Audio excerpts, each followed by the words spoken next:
Hey, it's Dorleen. Welcome to my channel. Today I'm working on some really fun mixed media cards. I'm going to be using this stamp set, and I'll talk a little bit more about that set. But the first thing I'm going to do is I'm going to go through this pouch, and I just have a bunch of random papers. And these are some of my like gel prints. Some of them are just like under paper. Some of them are just painty papers or just kind of random papers. I just kind of pulled stuff that I thought would work with these stamps. I'm going to kind of create a collage in a sense, but not too many items, just really these really fun papers. So the first thing I'm going to do is I'm going to cut them down to the size of the card front, which in the cards are 4 1/4 by 5 1/2. So these are about 4 by 5 1/4. I think one of them is a little bit smaller, and I do cut them down a little bit. But again, I'm just cutting them down so they'll fit in front of the cards. And I don't really have any real idea of what I'm doing, but if you follow my channel, that's a pretty common statement that I make. So I just cut down a whole bunch. I only end up making 4 cards, and so I do pull a 4 out of all these piles that I've done. But these are really fun, and they're ready for when I do decide to make cards later. So once I like I said, cut those all out, I'm going to put those aside. And I'm going to pull these stamps back out.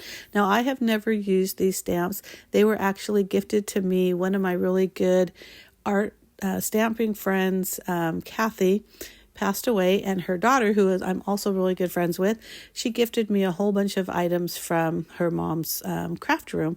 And the funny thing is we were both, or all three of us really, part of a monthly stamp club that another friend of ours used to host.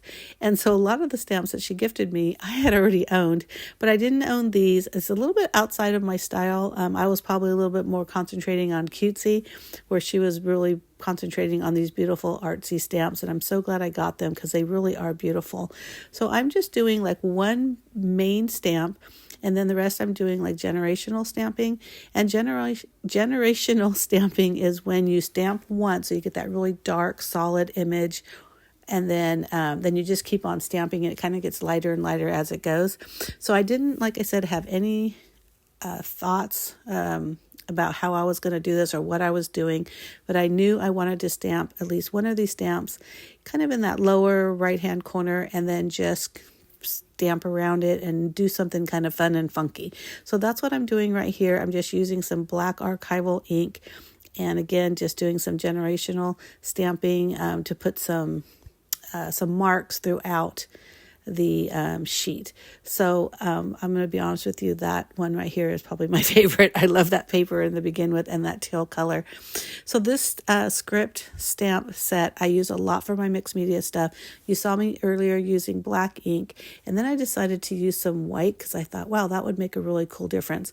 This one right here, you don't really see it, but you can really see it on the green one that I just did. You could really see it here too on the pink, but it's just enough to kind of do a little bit different because it's lighter, it's whiter. It just looks really cool, or at least it does in my opinion. And then what I did is I grabbed one of my white paint pens, and I'm just dotting some white dots kind of here, there, everywhere, but kind of going from top to bottom in a line. Oh, my air conditioner just kicked in. We have like triple heat temperatures over here, so it's really nice. And then I grabbed this stamp set from Close to My Heart, which I'm so sad that they're no longer in business, but that's okay. We'll survive. And this is just like a mark making kind of stamp. And I just decided to add with the black ink just these little stamps here and there. Again, just kind of wherever I feel they'll look good. I don't really have any specific plans like I mentioned before. I'm just adding some interest to these card fronts. They also had this other one that was more of a straight line.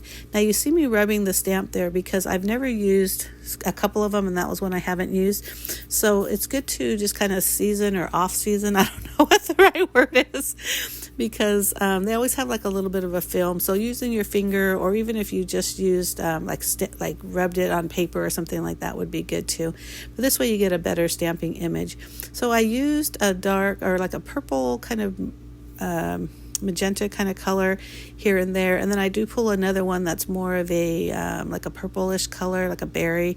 Those are from Stamping Up, and I'm sorry I don't have the actual name, but if you want more information, you could check out my blog post, which I'll have a link in the information box with the stamps set if I have the name. I don't know if it's on that box, but these are old Stamping Up. They're probably not available anymore, but you could definitely use like a botanical or floral or any really kind of stamps for that.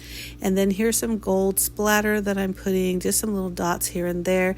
Again, I'm just adding a little bit of interest to give the cards more dimension and more layers, even though it really is just one solid layer, which I love. So they're not thick cards.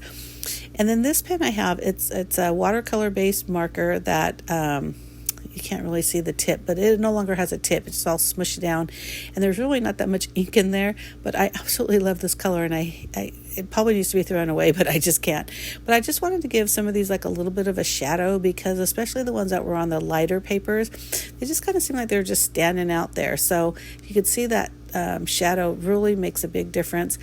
I think that maybe the ink wasn't dry enough, because now I'm using alcohol markers. I thought I'd put a little bit of color in those petals, and it just really seemed like it was, if anything, just blurring the black. So in a sense, it did give it a little bit of shadows, and I was fine with that, but I didn't want the black ink to get on this or to remain on my markers. So I kept rubbing them against the paper like you see me down there. And again, that paper that I'm using, I call it like an under paper, because it's catching all my, my little scribbles and splatter and things I don't need.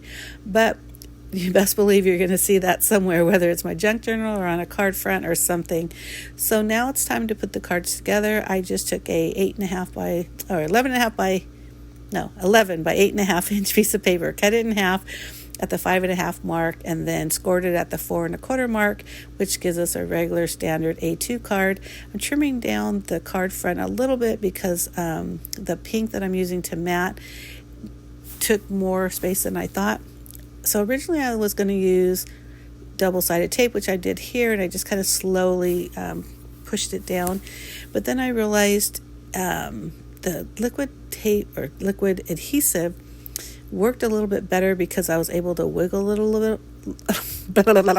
I swear I'm saying a word. Wiggle it a little more. But I went ahead and cut some papers I thought looked really pretty with it matted. Now you notice that the black paper I use is actually a back of a magazine sheet, something. Part of my junk journal supply, so I didn't take any cardstock. This was all just really fun paper. And then once I was done with all that, at first I was just going to stamp a sentiment right on it, and then I thought, you know what, I'm going to emboss it. I haven't embossed it in a long time, and I love the way embossing looks, and it's so fun to watch it like bubble into something different, from the powder to like a gel in a sense. So I did that with my Misty to make sure I got some really good impression of the Versamark ink, which is like a no-tone ink. I'm not even sure what you would call that. So it's basically just to get some of that adhesive. That's not really what you'd say it. What is Versamark? It's not adhesive, but it does hold the ink or the powder, and that way when you blast it with the heat gun, it has something to cling on to, and then it eventually turns into what you want. So I heat gunned on the top, heat gunned in the back, just to make sure it was completely bubbled and really good. And I did this for all 4 of them. I think I really speed through these, because you don't really necessarily need to see me do that.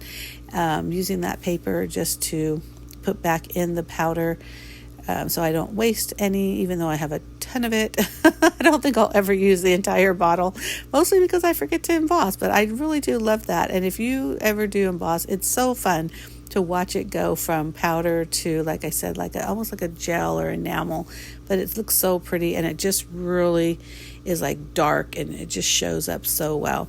So I started putting those underneath my mat because I wanted them to be flat. I really should have did the embossing before I put on the glue and put these cards on the bases, but didn't they turn out so pretty? I hope you do like this video, and if you do, give me a thumbs up. Make sure you hit that subscribe button. I do post 2 videos a week. One is always scrapbooking. The other is whatever it is I'm creating in the Command Center, which is the name of my craft room and my blog. You can look in the information box for any more details. And thank you so much for watching. Bye.